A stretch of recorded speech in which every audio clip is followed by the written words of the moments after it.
l'ancienne école Point du Jour. Donc comme on disait tout à l'heure monsieur le maire, il s'agissait d'un seul et même bâtiment, donc sur plus de 3 étages. Donc ce bâtiment il a été étoté puis déconstruit sur une partie pour créer une venelle, pour vraiment avoir un équipement au cœur du quartier de Courteil.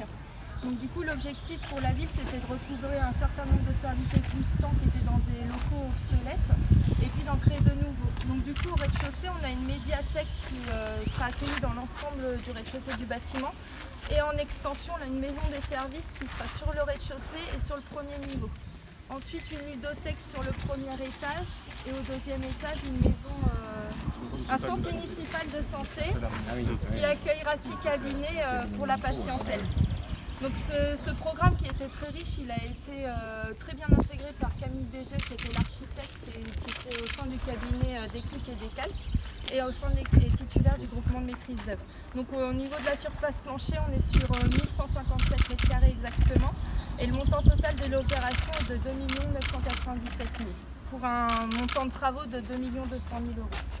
Voilà, donc en fait l'objectif c'était vraiment de regrouper ces services dans le cœur de Courteil qui est également à bénéficier d'un programme d'ensemble de requalification de ces espaces publics. Voilà, puisque la place Point du Jour a nouvellement été aménagée. Donc dans le cadre d'une politique de réemploi et de diminution des consommations foncières, on a fait le choix de réhabiliter un bâtiment existant, mais tout en se donnant un objectif de projet exemplaire au niveau environnemental. Et donc dans ce cadre-là de recherche d'excellence énergétique, on s'est fait accompagner d'un AMO qui est AFCE. Et on s'est donné les objectifs suivants. Donc les 2 extensions doivent répondre à l'objectif zéro carbone et également au niveau BPOS. Et pour la partie réhabilitation, on est sur un niveau de moins 60% par rapport à la RT 2012. Voilà, donc mon collègue Angelo va pouvoir vous êtes un peu en avance par rapport à la réglementation thermique. On va transformer d'ailleurs en réglementation environnementale en 2020. Peut-être que vous serez déjà dans les clous de celle on est déjà un peu 2020. Voilà, donc 2 mots simplement sur ce mur donc, pour obtenir la partie, le niveau BPOS. Là en plus, et l'éco-construction de l'objectif zéro carbone. Donc là, ce bâtiment a été conçu donc, avec des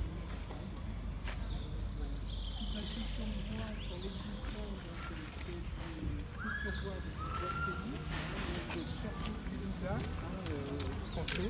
Pour toute la structure. Le mélèze qui est en bardage, donc c'est du mélèze. Alors il y a un mix, on n'a pas tout en France. Là. On en a une partie française. Voilà, ça a été un peu plus compliqué sur le mélèze. Voilà. Comment les entreprises, que des entreprises quasiment locales de l'ordre, hein, ça c'est important ici. Mis à part le spécialiste du mur en paille. La paille venait de Norme. Non, elle vient de la Beauce.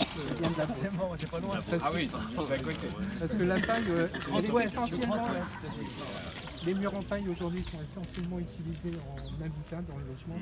En ERP, c'est très très rare. Ah oui, c'est très rare. Oui, parce que par rapport à la réglementation incendie, on a des obligations, c'est très, très compliqué. Là, on a réussi, avec le bureau de contrôle Sopetec, à aboutir le fait qu'on était sur un bâtiment rez-de-chaussée plus un étage, et à 2 étages qui ne sont pas construits. Ah oui.